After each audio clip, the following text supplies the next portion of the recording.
Azt már tudjuk ilyen kutatási adatokból, hogyha sokáig buzgálom az okos telefonom, akkor egyébként, ha az orrom előtt összeesik valaki, sem biztos, hogy odafordulok, mert pont kielégültem azzal, hogy 4 embert láttam online. Van 4 alapvető dolog, kapcsolati tapasztalás, amire vágyunk, nagyon mélyről az emberi természetnek az alapjaiból. Társas magány, ez pont azt jelenti, hogy egymás mellett élünk, de mégse tudunk beszélni. Legyen egy kommunikáció közöttünk.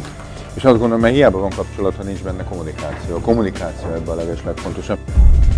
Pszichológia, mint minden tudomány, sokszor találkozik olyan gondolatokkal, olyan állításokkal, amelyek paradoxnak tűnnek. A szexualitás az evéssel együtt a legmagasabb szintű örömélmény, tehát boldogságélményt nyújtja pszichofiziológiai szinten is, viszont attól válik igazából emberien széppé, hogy valakivel megosszuk, és pláne az, hogy adni tudunk a másiknak. Vegyenek észre, figyeljenek föl rám, második, értékeljenek engem, becsüljenek meg, harmadik, törődjenek róla, gondoskodjanak.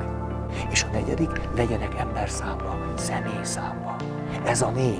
Ezt a 4-et megkapjuk, tulajdonképpen annak az alapja rendelkezésünkre áll, hogy pozitívan eszméljünk magunkra, hogy pozitív érzelmi viszonyban legyünk magunkkal.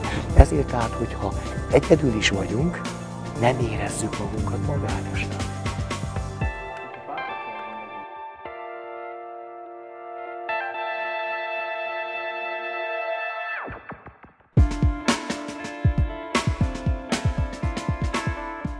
Az évek során megszerették, vagy bevonult, vagy ez most már egy brand lett a Pszinapszis. A Pszinapszis az a bizonyos értelemben a pszichológia ünnepe, tehát pont arról szól, hogy ennyire sokféle a pszichológia. Benne állunk ebbe a körbe.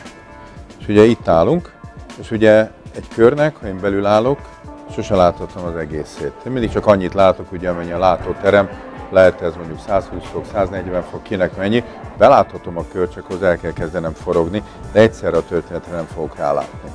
De ha van valaki, ezt úgy hívjuk, hogy drive, egy vezető, aki kívülről rálát erre a történetre, mert ő egybe fogja látni az egészet, és mi elfogadjuk az ő mondatait, akkor ez egy működőképes rendszer lett. Mindenki ismeri ezt a nevet, hogy Hufnagel Pisti.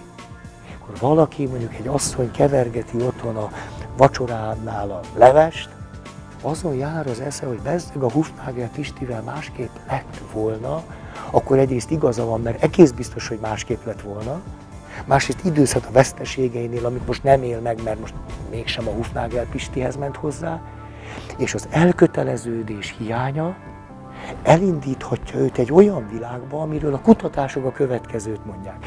Elköteleződés nélkül a konfliktusok során olyan konfliktus megoldási módokat fogunk előtérbe helyezni, amelyek lehet, hogy nekünk jók, de ártanak a kapcsolatnak.